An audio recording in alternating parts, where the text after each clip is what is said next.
अच्छा बेटे next question देखो, नेक्स्ट क्वेश्चन में क्या कहा हुआ है, कहता है photo cell connected in electrical circuit is placed at distance D from source of light. ठीक है, फोटो सेल को सोर्स ऑफ लाइट से कितना डिस्टेंस है, डी डिस्टेंस, तो इंटेंसिटी कितनी अचीव हो रही है, आई, और फोटो करंट कितना है, आई। तो what will be the current in the circuit if distance reduce to D by सी।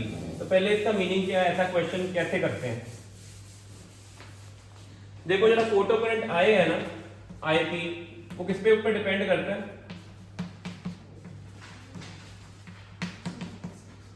किसके ऊपर डिपेंड करता है, इंटेंसिटी। अगर करंट आ रहा है मींस इंसिडेंट फ्रीक्वेंसी थ्रेशोल्ड से ज्यादा ही होगी। यहाँ पे फ्रीक्वेंसी ने चेंज की, पोजीशन चेंज कर दी है। और इंटेंसिटी क्या होती है, कितनी एनर्जी फॉल हो रही है per unit area into time. ठीक है, तो अगर मान लो सोर्स ये है लाइट का, तो इस जगह पे अगर इंटेंसिटी नोट करनी है तो आपने क्या करना है, इसके अराउंड क्या ड्रॉ कर दो, सफेयर डिस्टेंस ले लो डी, तो यहाँ पे इंटेंसिटी क्या आएगी, एनर्जी, और एरिया क्या आएगा 4 pi D square into D. तो ये फॉर्मूला याद रखना है कि जब भी आपने किसी सोर्स की इंटेंसिटी किसी पॉइंट पे स्टडी करनी, कैसे करनी है, सोर्स कितनी एनर्जी रेडिएट कर रहा है वो डिवाइड किससे करना है, डिस्टेंस कितना है, और मान लो sphere 4 pi D square into T. तो अगर आई क्या है, inversely proportional to D square आ गई ना इंटेंसिटी, तो अगर डी को किससे चेंज कर दिया, डी बाई 3 कर दिया, तो इंटेंसिटी कितने टाइम्स होगी, 9 टाइम्स हो जाएगी। पता लग गया क्यों, क्योंकि इंटेंसिटी कम होती है डिस्टेंस बढ़ता है, डिस्टेंस कम होना है इंटेंसिटी। तो इसका मीनिंग बड़ा सिंपल सा लॉजिक है, अगर इंटेंसिटी 9 टाइम्स हो रही तो फोटो करंट भी कितना होगा, 9 डी। अब सोल्यूशन में देखो सिर्फ क्या लिखा हुआ है, 9 आए। अब 9 आया कैसे वो नहीं बताया, हो सकता है पेपर में 2 टाइम कर दे डिस्टेंस, 2 टाइम करेंगे तो इंटेंसिटी 1/4 हो जाएगी, फोटो करंट भी कितना हो जाना है 1/4। अगला क्वेश्चन कहता है फोटो सेल कनेक्ट किया इलेक्ट्रिकल सर्किट में डिस्टेंस डी और करंट आई फ्लो हो रहा है। ठीक है, कहता है what will be the current in the circuit if the distance is increase to 2d, जो मैंने बोला। तो 2020 पेपर में एक सेट में डिस्टेंस कितना कर दिया था, d/3, तो इंटेंसिटी कितनी हो गई थी 9 टाइम्स। तो दूसरे सेट में डिस्टेंस की करता 2d, तो इंटेंसिटी कितनी चेंज हो गई, I/4। अगर इंटेंसिटी I/4 हुई है तो करंट भी क्या हो जाएगा, I/4। तो अपनी कॉपी पे नोट्स पे लिख लो कि इंटेंसिटी इज आल्सो इंपॉर्टेंट, कि पेपर में जरूरी नहीं है कि सिर्फ न्यूमेरिकल फ्रीक्वेंसी के ऊपर आए, न्यूमेरिकल इंटेंसिटी के ऊपर भी आ सकते हैं, और ये चीजें याद रखनी है और ये लिख लो अपनी कॉपी पे।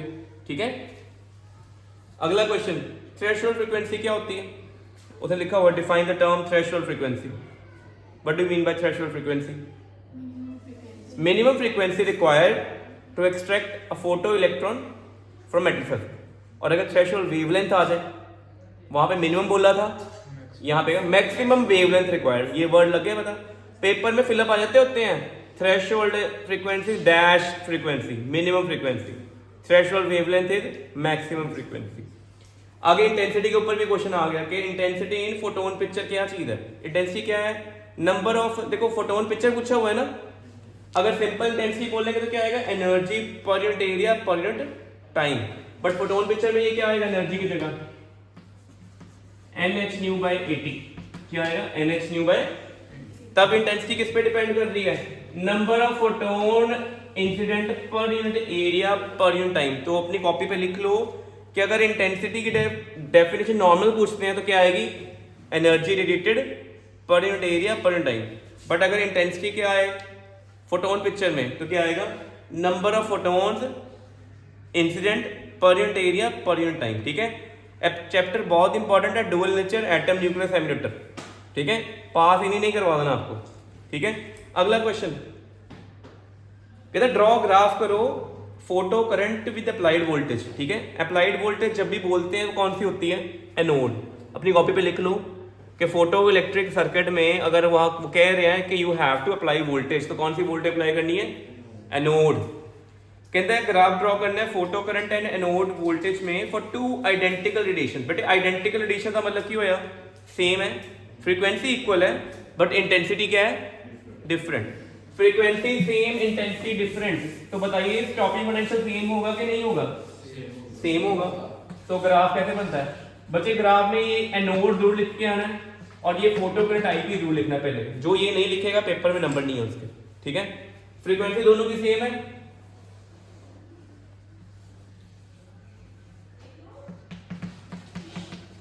बस ये बनना, जिसकी इंटेंसिटी ज्यादा नंबर फोटोन भी ज्यादा। फोटोन पिक्चर आ गया ना, देखो कि जो इंटेंसिटी है किस पे डिपेंड करती है, नंबर ऑफ इंसिडेंट फोटोन के ऊपर। सैचुरेशन करंट भी ज्यादा, बट स्टॉपिंग पोटेंशियल दोनों का क्या है, सेम। यही पूछा था। चलो अगला क्वेश्चन कहता है name the phenomena which shows the quantum nature of electromagnetic radiation. कौन सा इवेंट है नेचर में, फोटो इलेक्ट्रिक एमिशन। क्योंकि फोटो इलेक्ट्रिक एमिशन में ही हम क्या मान के चलते हैं, फोटोन आता है, एक इलेक्ट्रॉन को मिलता है, इलेक्ट्रॉन को बाहर निकाल देता है, ठीक है। डुअल नेचर यहाँ वो वेव नेचर के अंडर नहीं चलता, ठीक है, वेव नेचर डजंट फॉलो, ठीक है। अगला क्या है, नेक्स्ट हमारे पास है state one factor which determine the intensity of light in the photon nature. One factor determine the intensity. बेटा इंटेंसिटी कितने सारे फैक्टर है, पहला है नंबर ऑफ फोटोन्स, दूसरा क्या है फ्रीक्वेंसी, तीसरा क्या है area of the plate, cathode plate का एरिया।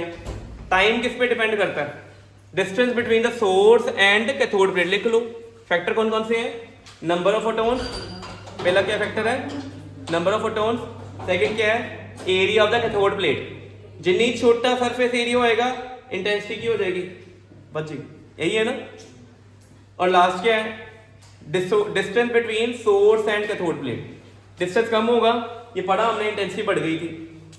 अगला क्वेश्चन कहता है distance between source of light and cathode plate is doubled. अभी किया था, अगर आप डिस्टेंस डबल कर दोगे तो इंटेंसिटी 4 टाइम्स बढ़ जाएगी कि 4 टाइम्स कम हो जाएगी, 4 टाइम्स कम हो जाएगी। How does the stopping potential, अब बताओ स्टॉपिंग पोटेंशियल पे कोई फर्क पड़ने वाला नहीं पड़ेगा यार, अगर कॉपी लिख लो stopping potential is independent of intensity.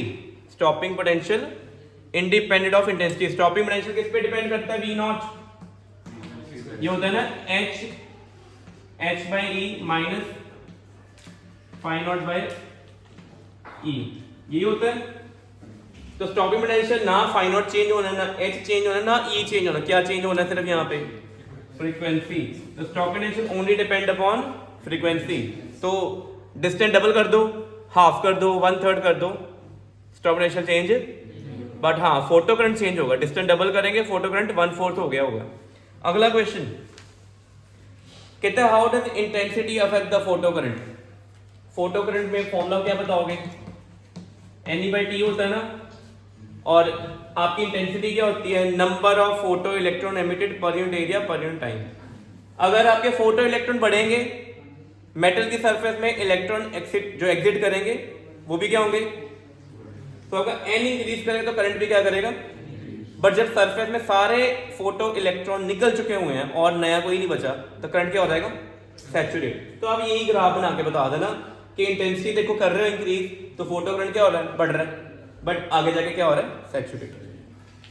देखो थ्योरेटिकल आंसर के नंबर कम है, थ्योरी नहीं चाहिए हमें, ठीक है। जो बच्चे थ्योरी में पैराग्राफ लिखते हैं उनके नंबर हमेशा कम होते हैं, हमें एक्सप्लेनेशन चाहिए, graph, formula, proportionality, inverse proportionality, सारी चीजें बताओ, ठीक है। ऐसे करके आना पेपर में। अगला क्वेश्चन वर्क फंक्शन लिथियम का 2.5 इलेक्ट्रॉन वोल्ट है, कहते हैं मैक्सिमम वेवलेंथ निकालो जो फोटो इलेक्ट्रिक इफेक्ट कॉज कर सकती है। तो बताओ एनर्जी गिवन है, ये कौन सी एनर्जी है, टोटल एनर्जी है कि वर्क फंक्शन वाली है, क्या formula, h nu equal to work function, कितना वर्क फंक्शन दिया हुआ है, और वेवलेंथ पूछी है, फ्रीक्वेंसी पूछी है। बेटे hc की वैल्यू क्या पुट करें, 1240 electron volt nanometer. Electron volt electron cut गए, वेवलेंथ कितनी आ गई, 12401 2.5 नैनोमीटर। कटिंग कर लो, आंसर आ जाएगा, ठीक है। It's very important. देखो क्वेश्चन आ गया ना 1240 वाला, अगर आप सोचो यहाँ पे h की वैल्यू 6.626 10 पावर -34 और C3 × 10 पावर 8 करो, नीचे आपको फिर वो EV को भी चेंज करना पड़ना है 1.6 10 पावर -19, कितना डिफिकल्ट हो जाना। तो डायरेक्ट hc की वैल्यू ये यूज करनी है आपने। आगे पूछा हुआ है वेवलेंथ दी हुई 3500 एंगस्ट्रॉम, मेटल ए और मेटल बी पे। कहते हैं मेटल ए पे ज्यादा इलेक्ट्रॉन निकले हैं अच्छा विच मेटल ज़्यादा इलेक्ट्रॉन निकले अगर वर्क फंक्शन दोनों का 5 eV और 2 eV दिया हो, बताओ। दो मेटल के वर्क फंक्शन दिए हुए हैं और इंसिडेंट वेवलेंथ दी हुई 3500 एंगस्ट्रॉम, मतलब मेटल की सरफेस पे 3500 एंगस्ट्रॉम वाली वेवलेंथ गिर रही है, किस मेटल में से ज़्यादा इलेक्ट्रॉन निकलेंगे, ये कैसे पता चलेगा? हम उस दोनों मेटल का क्या चेक करेंगे? एनर्जी। तो एनर्जी कैसे आएगी? पहले Hc बाई लैम्डा। अब Hc की वैल्यू क्या पुट करोगे?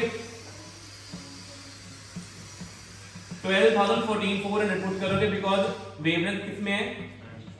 ये कट गया, 2 0 कट गए। 124 को 35 में डिवाइड करो, जल्दी करो, कितना आंसर आएगा दोस्तों? 124 को 35 में करिए डिवाइड, आएगा कुछ 3 पॉइंट समथिंग आएगा, 3.54 eV। तो बेटे पहली मेटल का वर्क फंक्शन कितना है? 3 वोल्ट है, दूसरी का कितना है? 5 वोल्ट। ऐसा ही है, पहली का 3 वोल्ट है, दूसरे का कितना है? 5। उल्टा तो नहीं बोल दिया? पहले का 5 है, दूसरे का 2 है। तो बताओ इंसिडेंट एनर्जी 3.54 क्या 5 से बड़ी है? नहीं। इसमें कोई एमिशन, किसमें एमिशन होना है? सेकंड में। बेटे एक तो क्वेश्चन इसके एमिशन वाले बनते हैं, ऐसे ही क्वेश्चन ऑप्टिक्स में होता है TIR वाला कि इंसिडेंस एंगल क्रिटिकल से बड़ा है छोटा है, तब भी क्वेश्चन आते होते हैं ऐसे, ठीक है। तो ये इंपॉर्टेंट क्वेश्चन डिस्कस किए हैं, बाकी बड़े सारे क्वेश्चन हैं इसके जो आपने करने हैं, ठीक है, ठीक है। नेक्स्ट और करते हैं क्वेश्चन, आगे आ जाओ। अब हम करेंगे इसके एटम्स के क्वेश्चन। तो एटम पेज नंबर 312 लिखा हुआ है। तो एटम्स में आपने वो स्पेक्ट्रम मैंने बताया था अभी आपको, उसके स्पेक्ट्रम पढ़ना इंपॉर्टेंट है। स्पेक्ट्रम में लाइमन, बाल्मर, पास्टन, ब्रैकेट, टिफंड ये सारा पढ़ते हो ना, ठीक है। इनके ऊपर पहला क्वेश्चन देखो। फर्स्ट क्वेश्चन कहता है which series of spectrum lie in infrared region, ठीक है। ये लर्न कर लो कितने रीजन होते हैं टोटल। हाइड्रो स्पेक्ट्रम में कितनी सीरीज होती हैं? पहली लाइमन होती है, फिर कौन होती है? फिर पास्टन, फिर कौन आता है? ब्रैकेट, फिर कौन आता है? टिफंड। इसमें बाल्मर एक विजिबल लाइट होता है। विजिबल वाला कौन है? बाल्मर वाला कौन होता है? लिख लो अपनी कॉपी पे, क्वेश्चन आ गया हुआ है। ये वाला यूवी वाला होता है, बाकी सारे कौन है? IR वाले, ठीक है। और ये 2020 में पेपर में आया हुआ है ये, ठीक है, एग्जाम में है क्वेश्चन, ठीक है। बड़ा अनएक्सपेक्टेड सा क्वेश्चन है, बड़ा रेयरली हम बुक्स में भी पढ़ते हैं चीजें, बट उन्होंने डाल दिया तो आपको लर्न करने पड़ने हैं कि बाल्मर वाला विजिबल है, ऊपर वाला यूवी है, बाकी सारे क्या हैं? IR वाले। ये इंफ्रारेड है, नियर इंफ्रारेड, फार इंफ्रारेड, ऐसे चलता है, बट है सारे इंफ्रारेड वाले, ठीक है। अगला क्वेश्चन देखो, कहता है what will be the ionisation potential if first excitation potential of an atom is 10.2 volt, ठीक है। कहता है उस एटम का आयनाइजेशन पोटेंशियल बताओ जिसमें पहला जो एक्साइटेशन पोटेंशियल है वो कितना है? 10.2। ये क्वेश्चन इजी नहीं है, इसकी लैंग्वेज को पहले देखें कि क्या कह रहा है। लैंग्वेज में वो बोल रहा है कि E1 लेवल से कहां तक जंप करना है? E2 तक। तो कितनी एनर्जी, कितना पोटेंशियल डिफरेंस चाहिए? 10.2 इतना चाहिए ना। तो पहले लेवल की एनर्जी में कितनी होती थी? -13.6। दूसरे कितनी होती है? -3.4। इनका डिफरेंस कितना होता है? आपस में सब्ट्रैक्ट करेंगे 10.2 ही आता है ना। तो ये किसके लिए वैलिड है? हाइड्रोजन के। हमें तो इस सम में क्वेश्चन में यही नहीं पता कि एटम कौन है। उसने ही लिखा what will be the ionisation potential if the first excitation potential of a given atom is 10.2। पहले तो ये चेक करना कि क्या हाइड्रोजन की बात कर रहा है, क्या H पॉजिटिव की बात कर रहा है, किसकी बात कर रहा है, ठीक है।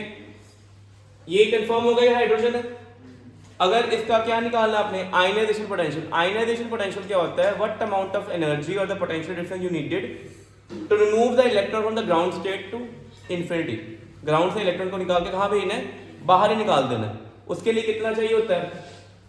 ये कितना दिया हुआ है? -13.6 लोएस्ट एनर्जी है ना। अगर आप पूरी 13.6 EV एनर्जी दे दोगे या 13.6 वोल्ट पोटेंशियल डिफरेंस लगा दोगे, इसकी टोटल एनर्जी कितनी हो जाएगी?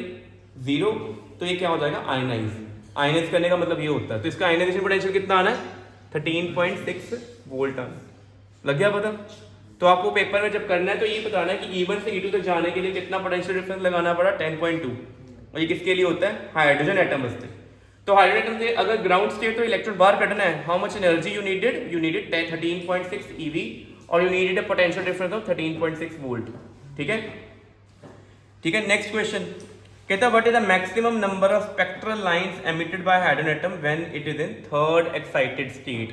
ठीक है, इंपॉर्टेंट मार्क कर लो। तीसरी एक्साइटेड स्टेट ਦੇ ਵਿੱਚ ਹੈਗਾ तो कितनियां लाइंस एमिट करेगा। देखो ये एमिट करने वाला काम होता है एमिशन स्पेक्ट्रम में कि एब्जॉर्प्शन स्पेक्ट्रम में? एमिशन स्पेक्ट्रम में। एमिशन इजी है। पहला लेवल ये n इक्वल टू कौन है 1, ये n इक्वल टू कौन है 2, ये कौन है n इक्वल टू 3, ये कौन है n इक्वल टू 4। उसने कौन से एक्साइटेड लेवल की बात की हुई है? नहीं बेटे, what is the maximum number of spectral lines emitted by hydrogen atom when it is in third excited state. तीसरी एक्साइटेड स्टेट का मतलब किधर लगाओ? इधर है बेटे। लाइंस कितना पता लगती हैं? हो सकता है डायरेक्ट आ जाए फर्स्ट लाइन, हो सकता है पहला इधर आए फिर इधर जाए फिर इधर आए, ऐ भी हो सकता है। हो सकता है इथों आया सी डायरेक्ट आ जाए, इज इट पॉसिबल और नॉट? हो सकता है इधर इधर आंदा फिर नीचे आंदा, लाइन आ गई ना, ऐसे काउंट करेंगे। बट सबसे इजी फॉर्मूला क्या है? n(-1/2)। कितने लेवल से आ रहे हैं? 4 से आ रहे हैं ना, तो 4 -1 3 12 12/2 कितनी लाइंस आएंगी? होता पेपर में आ जाए we observe 6 lines, we observe only up to which excited state electron was n equal to 4। और ये n(-1) क्या होता है? ये nc2 होता है। आपने पढ़ा हो 11th क्लास में, परमुटेशन में आता है कि पार्टी में ना 10 बंदे हैं तो कितने हैंडशेक्स होंगे, तो कैसे निकालते थे? nc2 लगाते थे। बस याद है ना कि nc2 में अपने 2 हाथ भी आ जाएंगे ऐसे भी, ठीक है ना, ये भी आ जाएंगे ना 1 पेयर, क्योंकि एक हैंडशेक को कितने हैंड चाहिए? 2। टोटल कितने हैंड्स हैं? n। कितने चाहिए? 2। ऐसे ही ईच लाइन को कितने लेवल चाहिए? एक स्टार्टिंग वाला एक एंड वाला। कितनी लाइन आ रही है देखो 1 2 3 4 5 6। एक यहाँ पे एक ज्यादा होगी मेरे पास, वो नहीं करनी, एक ज्यादा होगी वो नहीं काउंट करनी। ठीक है, तो फॉर्मूला लग गया पता क्या है? पहले अपनी कॉपी पे लिख लिया n × n-1/2, ये काउंट करना फॉर्मूला जब भी लाइंस पूछेंगे। अगला क्वेश्चन देखो क्या है, कहता name the experiment responsible for the discovery of atomic nucleus. Atom they nucleus ਨੂੰ ਕਿਹੜੇ एक्सपेरिमेंटलिस्ट ने डिस्कवर ਕੀਤਾ ਸੀ? तो रदरफोर्ड एक्सपेरिमेंट लिख दोगे बस। अगला most of the mass of atom is with positive charge in case of hydrogen atom what fraction of atomic mass is with the positive charge. अब ये बताओ, एटम है, सेंटर में कौन है? न्यूक्लियस, अंदर एक ही इलेक्ट्रॉन है ना हाइड्रोजन में। अगर आपसे कोई टोटल मास पूछे एटम का क्या आएगा बताओ? बताओ भी, एटम का टोटल मास ऑफ अंदर कौन है? न्यूक्लियस प्लस मास ऑफ कौन है? हाइड्रोजन न्यूक्लियस में कौन है? एक ही प्रोटॉन है, उस एक प्रोटॉन का मास कितना होना है? m। अभी मैंने बताया था अगर प्रोटॉन का मास m है तो इलेक्ट्रॉन का मास कितना होता है? m/2000 लिख दो। कई बुक्स में 2000 लिखो ठीक चलेगा, कई बुक्स में 1836 लिखा होगा। 2000 से करो ठीक है। तो कितना मास आ गया टोटल? ये आ गया। क्वेश्चन क्या पुट किया? कहता what fraction of atomic mass is with positive charge. तो टोटल मास ये है, टोटल मास निकालना क्या है? Mass of proton over total mass निकालना, ये निकालना आपने। क्या निकालना है? Mass of proton over. तो ये वैल्यू कितनी आ जाएगी? 2000 ओवर, इसको सॉल्व करना था कितना आता है? 2000 ओवर 2001 कितना आएगा? 99.99 आ जाना। इसका मीनिंग क्या होता है कि एटम के अंदर मेजॉरिटी मास कौन कंट्रीब्यूट करता है? न्यूक्लियस करता है। ये तो हमें पता था बट अब उसे पूछ लिया है कितना आना? 99 ये .9999 कुछ आ जाना। ठीक है, तो सॉल्यूशन में 1836 लेके भी कर सकते हो, ऐसे भी कर सकते हो। अगला क्वेश्चन देखो क्या है, कहता out of the 3 radiations 8000 angstrom, 5000 angstrom, 1000 angstrom कौन सी लाइमन सीरीज में है? बेटा ये क्रैमिंग वाला क्वेश्चन है, ठीक है, आपको लर्न करना है। लिखो अपनी कॉपी पे, नोट लिखो, वी हैव टू लर्न क्या क्या लर्न करना आपने। देखो टोटल हमारे सिलेबस में जो लाइमन, बाल्मर, पास्टन, ब्रैकेट, प्रीफंड है ना, सभी की वेवलेंथ रीजन लर्न करने पड़ने। जैसे ईएम वेव में लर्न करोगे ना, इसमें भी लर्न करने पड़ने। और ये देखो क्वेश्चन पेपर में ये डाला नहीं हुआ कहीं पे, बट पॉसिबली आ सकता है, ये क्रैम नहीं कर सकते इस चीज को, क्योंकि 1000 लिखा हुआ ना यहाँ पे, 8000, 5000, 1000 लिखा हुआ है, ठीक है। इनको लर्न कर लो, लिख लो, learn wavelength region of hydrogen spectrum. Hydrogen spectrum दे वेवलेंथ रीजन लर्न करो। फिर थॉमसन मॉडल आगे वो कर सकते हो। फिर वो भी कह रहा है ट्रेजेक्टरी बताओ, एक अल्फा पार्टिकल है, एटम के न्यूक्लियस को फॉलो कर रहा है, अप्रोच कर रहा है, तो कैसा पाथ फॉलो करेगा। तो अगर अल्फा पार्टिकल ये न्यूक्लियस है, ये सेंट्रल लाइन है, और यहां से अल्फा पार्टिकल आया, तो बताओ क्या होगा आगे जाके, ऐसे चल जाएगा। ये जो डिस्टेंस होते हैं इसको क्या बोलते हैं, डी, इसको बोलते हैं इंपैक्ट पैरामीटर। याद रखना क्या है ये, इंपैक्ट पैरामीटर। और ओरिजिनल ट्रैक ये था, उससे कितने एंगल पे ये डिफ्लेक्ट हुआ है, वो स्कैटरिंग एंगल है थीटा। वो क्या है, जितना न्यूक्लियस के पास होंगे इंपैक्ट पैरामीटर जितना कम होगा, थीटा उतना ज्यादा होएगा। इंपैक्ट पैरामीटर जितना ज्यादा होएगा, थीटा कट जाएगा। याद रखना है, scattering angle inversely proportional to impact parameter, ठीक है। जो नोट्स मैंने दिए हुए उसमें ये लिखा हुआ है, सिर्फ लर्निंग वाला काम है। आगे असर्शन रीजन आ गया, देखो कहता है Bohr postulated that electron in stationary orbit around nucleus do not radiate. ठीक कह रहा है, कहता है बोहर कहता है कि जो इलेक्ट्रॉन स्टेशनरी ऑर्बिट में होते हैं वो रेडिएट नहीं करते। क्या वो लूज करते हैं एनर्जी? ऑर्बिट में जो भी इलेक्ट्रॉन रिवॉल्व करेगा सेम एनर्जी देगी कि चेंज होगी? एक सेम। पहला असर्शन बिल्कुल करेक्ट है। रीजन कहता है classical physics all moving electron radiate. हम जो ये पढ़ते हैं ना बोहर पोस्टुलेट, ये कौन है? मॉडर्न फिजिक्स का पार्ट है। ये चैप्टर भी कौन सा यूनिट है हमारा? Modern physics. मॉडर्न फिजिक्स कब आई है? फोटो इलेक्ट्रिक एमिशन के बाद। वो सारा मॉडर्न है। जब हमने प्लैंक क्वांटम थ्योरी यूज कर दी, हमने क्वांटाइजेशन पढ़नी शुरू कर दी। पहले क्लासिकल में हम एनर्जी को कंटिन्यूस वेव पढ़ते थे, बट प्लैंक में कहता है वो वेव नहीं है, वो पार्टिकल। वो मॉडर्न में आ गया। क्लासिकल थ्योरी कहती है इलेक्ट्रॉन मूव कर रहा है, एक्सलेट कर रहा है, स्लो डाउन कर रहा है, फास्ट हो रहा है, डायरेक्शन चेंज कर रहा है, एनर्जी रेडिएट करेगा ही करेगा। ठीक है, बट अगर इलेक्ट्रॉन की कर रहा है, नॉन यूनिफॉर्म मोशन में तभी करता है, अगर यूनिफॉर्म में तब नहीं करेगा। दोनों करेक्ट हैं, बट दोनों एक दूसरे के एक्सप्लेनेशन नहीं है। पहले की एक्सप्लेनेशन क्या थी? NH/2π = mvr, यही थी ना? ठीक है, सभी तो चेयर तक बैठ जाना। ठीक है, नेक्स्ट क्वेश्चन बेटे, नेक्स्ट सुनो। Bohr postulated that electron in stationary orbit around the nucleus, ये तो हमने पढ़ लिया था। अगला, according to Rutherford atomic model the path of electron is parabolic. ये ठीक है, पाथ ऑफ मॉडर्न पैराबोलिक होता है, सर्कुलर ही होता है। और अगला, क्लासिकल फिजिक्स कहता है कि accelerated particle always follow parabolic path. Classical physics ने बताया नहीं। अगर कोई भी चार्ज पार्टिकल अपने पाथ से हिंडर हो जाता है ना, चाहे स्ट्रेट में, कर्व में आ जाए, सर्कल में आ जाए, एलिप्स में आ जाए, पैराबोला हो जाए, हाइपरबोला हो जाए, रेडिएट करना ही करना है। बट जरूरी नहीं है कि पैराबोला भी करेगा। ठीक है, तो दोनों ही फॉल्स थी ये वाली, बस डायरेक्शन चेंज होनी चाहिए थी मूविंग पार्टिकल की।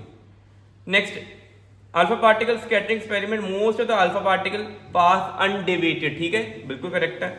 मोस्ट ऑफ स्पेस एम्प्टी है, एक्सप्लेनेशन भी है। ठीक है, अब देखो आगे शॉर्ट आंसर में पहला क्वेश्चन कहता है use Bohr model of hydrogen atom to obtain the relationship between angular momentum and magnetic moment. बेटे ये हमारे एमसीक्यू क्वेश्चन में आया था, जो 35 मार्क पेपर में हुआ था, उससे पूछा था। फिर डी पब्लिक में भी ये क्वेश्चन आया था एमसीक्यू सेम। और अब देखो ये 2 मार्क में आ रहा है, और ये 2020 में पेपर में आया हुआ है। रिलेशन किसके साथ पूछा हुआ है? Angular momentum and magnetic moment. तो ये बड़े सारे स्कूल्स में ये डायरेक्ट फॉर्मूला भी आया हुआ है, तो हो सकता है 2 मार्क में इस बार आपको न्यूमेरिकल आ जाए। तो mvr किसके इक्वल होता है? NH/2π। ये कौन है? Angular momentum. ठीक है, मैग्नेटिक मोमेंट का फॉर्मूला क्या है? करंट इनटू एरिया, यही होता है। चार्ज सर्कल में घूम रहा है तो एरिया कितना है, पाई आर स्क्वायर। करंट कैसे आएगा, charge upon time period, charge upon. Electron को यहां से यहां तक आने में डिस्टेंस किया है 2 पाई आर, स्पीड कितनी है v, तो टाइम पीरियड कितना आएगा 2 पाई आर इंटू v। तो इसकी कटिंग वगैरह सारी करो, कितना आ जाएगा मेरे पास, पाई पाई तो कट गया, तो ये बनेगा ई वी आर, कितना आ जाएगा ई वी आर बाई 2, ये आ जाएगा। इसको m से मल्टीप्लाई डिवाइड कर दिया, E पॉइंट 2m और MVR क्या बन गया, एंगुलर मोमेंटम। ये पूछा बोला, ठीक है, 2 मार्क क्वेश्चन, पता होना चाहिए आपको, एमसीक्यू भी आया था। और अगर बहुत ज्यादा कहते हैं, कहते हैं पेपर ये कहते हैं show that magnetic moment is quantized, क्या कहते हैं, magnetic moment is angular momentum, तो पता है एल की वैल्यू पुट कर दो, तो क्या आ जाएगी, एल की वैल्यू पुट करोगे तो ये ई एच अपॉन 4 पाई m और इनटू n आ जाएगा, ये आ जाएगा। अब ना e चेंज होना है, ना h ने चेंज होना है, ना m ने, ना 4 ने, ना पाई ने, n बदली जाओ, 1 करो, 2 करो, 3 करो, क्वांटाइज से आ गया। तो पेपर में ये भी क्वेश्चन आता है कि मैग्नेटिक मोमेंट इज क्वांटाइज्ड, ठीक है, नोट कर लो, उन्होंने बुक में भी सॉल्व किया होगा वैसे, ठीक है। कहते राइट है शॉर्टकमिंग्स, शॉर्टकमिंग्स क्या होती हैं, शॉर्टकमिंग्स लिमिटेशन ड्रॉबैक्स, रदरफोर्ड के लिख दो। अगला कहता स्टेट बोहर क्वांटाइजेशन कंडीशन, यही है क्वांटाइजेशन कंडीशन, यही है ना, electron revolving around nucleus in any orbit that its angular momentum is always nh upon 2 pi, ठीक है। कहता calculate the shortest wavelength in the Brackett series and state to which part it belong. बेटा ये question very important, लिख लो, paper में ही आता होता है, शॉर्टेस्ट वेवलेंथ बता दो, लॉन्गेस्ट वेवलेंथ बता दो, तो कैसे निकालते हैं देखो। शॉर्टेस्ट वेवलेंथ पूछी है, किसमें पूछी उन्होंने, ब्रैकेट में। तो पहले तो आपको बताना चाहिए ब्रैकेट में फॉल कहां से करना है, फॉल कहां पे करना है, n1 पता नहीं है बट n2 पक्का पता है, लाइमन बाल्मर पास्टन ब्रैकेट, ये ठीक है। पहले आना कहां पे है, 4 में, कहां से आना है पता नहीं।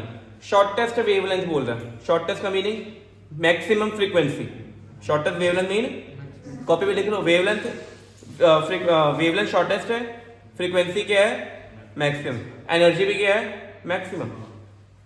मैक्सिमम एनर्जी कब आएगी, जब कहां से फॉल करेंगे, इन्फिनिटी से करेंगे। तो ये तो बड़ा सिंपल है,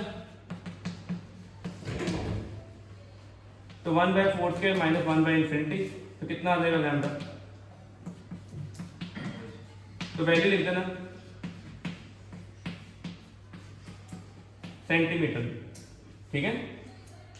और लाइमन आता है यूवी में, बाल्मर आता है विजिबल, पास्टल ब्रैकेट में, फंड किसमें आते हैं इनफ्रारेड में, बस खत्म, ठीक है। तो ये क्वेश्चन आने करना है। अगला 4th क्वेश्चन देखो, कहता है हाइड्रोजन एटम है, ग्राउंड स्टेट में है, उसको कुछ एनर्जी दी 12.5 eV, ये लिखा हुआ है ना, पढ़ो 12.5 eV एनर्जी देते हो, कहते हैं मैक्सिमम नंबर ऑफ लाइंस बताओ, ये कितनी देगा। तो हमें पहले चेक करना पड़ेगा कि कौन से लेवल तक जंप करता है, ठीक है। तो ये क्वेश्चन को इंपॉर्टेंट मार्क करो, ये डिफिकल्ट क्वेश्चन कैटेगरी में है। तो पहले आपको ये डिटेक्ट करना पड़ना है कि ग्राउंड पे एनर्जी कितनी होती है, -3.6 eV होती है, सेकंड पे कितनी होती है -3.4, इसके बाद कितनी होती है,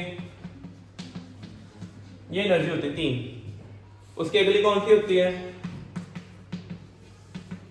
-0.85।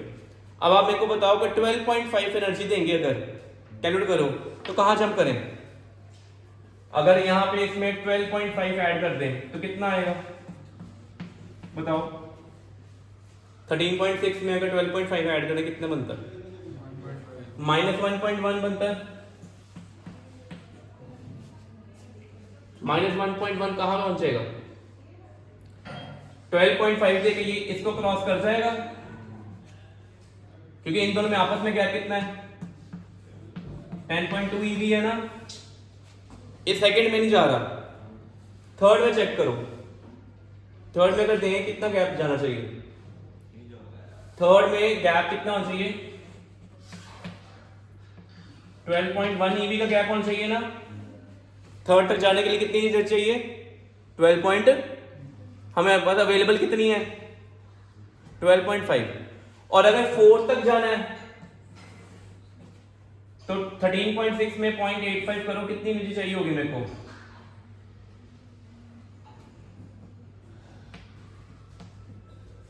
ये 12.75 चाहिए होगी आई थिंक, इतनी है ना। ग्राउंड स्टेट में कितनी एनर्जी पढ़ो 13.6।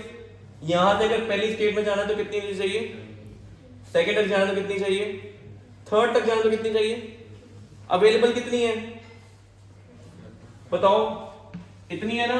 तो कहां जाएंगे फिर, क्या थर्ड तक जा पाएंगे, फोर्थ तक जा पाएंगे, कहां तक जाएंगे फिर, थर्ड तक जाएंगे। तो इसका मीनिंग n1 से लेकर कहां तक एक्साइटेशन हो रही है, n इक्वल टू 3 तक। और कितनी लाइंस मिलेंगी ऊपर से जब नीचे गिरेंगे, क्या फॉर्मूला था, n(n-1/2), तो कितनी लाइंस आएंगी, 3 × 2/2, 3 लाइंस।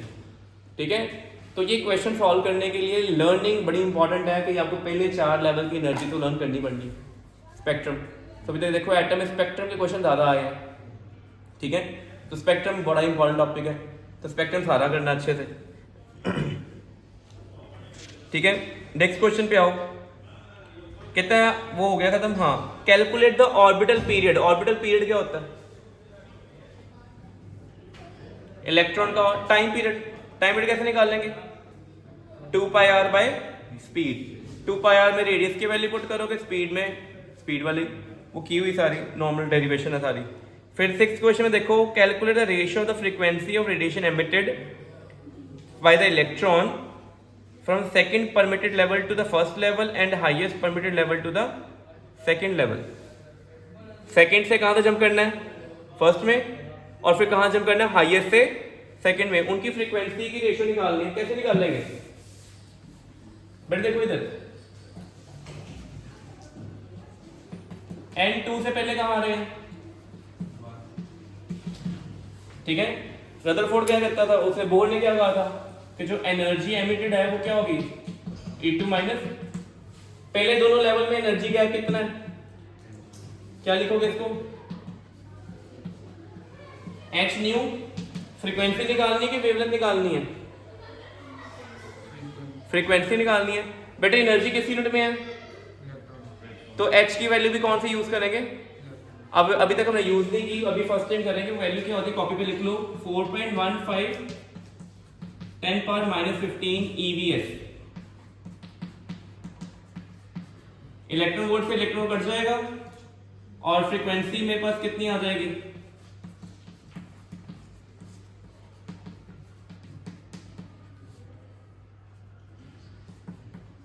तो 4.15 × 10⁻15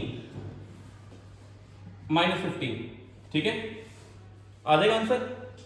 तो ये फ्रीक्वेंसी कब है, सेकंड से, और सेकंड पार्ट में क्या बोला हुआ है, हाईएस्ट परमिटेड लेवल से कहां तक जाना है, हाईएस्ट परमिटेड लेवल कौन होगा,